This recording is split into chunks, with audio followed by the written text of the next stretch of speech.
This video offers suggestions on conducting a search with the Garrett Superwand, and it presents basic techniques and tips to use when scanning. Law enforcement and security professionals may develop their own standard scanning procedures, but these demonstrations will help provide suggestions on how to scan efficiently and effectively. To inspect a person properly, make certain he or she is standing in an area where you have sufficient space to scan around all sides of the person. During the scanning process, the Superwand should be kept very close to the person at all times. Do not allow the wand to contact the person, but maintain a parallel distance of 1 to 2 inches away. First, check the back side, scanning downward from the shoulders, down one leg, and back up to the other shoulder. Be careful to check around the belt line where a weapon could be hidden. Repeat this basic process on the person's front side.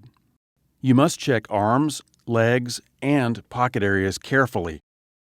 Hats must be removed during scanning, and they must be scanned separately. Scan around the person's head, particularly a person with a large or elaborate hairstyle. In general, it is not necessary to scan between the legs of a man or woman, since the sensitivity of the Superwand is such that basic front and back scanning effectively covers such areas. When you get a signal, you must always find out what caused it and make certain that no weapon is making the signal. You must see the object or objects causing the signal. In many cases, you will want to scan or physically inspect that particular object.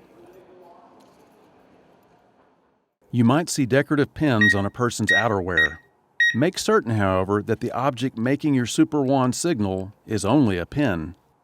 You must closely learn the reason for every detection signal you get. Closely inspecting a person's feet may cause you to bend over, but never kneel in front of the person you are inspecting. This inspection of ankles and feet may seem difficult at first, but you will soon develop your own techniques. After a person has removed metal objects, scan the area again for additional items. Use a container such as this to hold items removed from a person.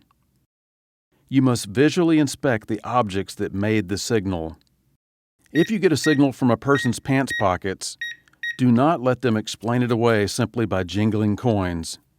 Make that person remove them. Inspect the coins and then scan the pocket area again to make certain that no other metal object is present. You should also conduct further inspections when a signal is created by a large belt buckle or necklace. Make certain these items are not disguising some forbidden object behind them. You will encounter such common objects as pants zippers and bra snaps. Be prepared for them and portable electronics, including cell phones, that may be encountered. There have been cases when what appeared to be a cell phone was actually a gun. It's your job to inspect all such detected items carefully. If anyone should refuse to be inspected or try to cause trouble in any other way, carefully follow the instructions given to you by your supervisors. You have an important job, and the Superwand is an excellent tool to help accomplish your mission.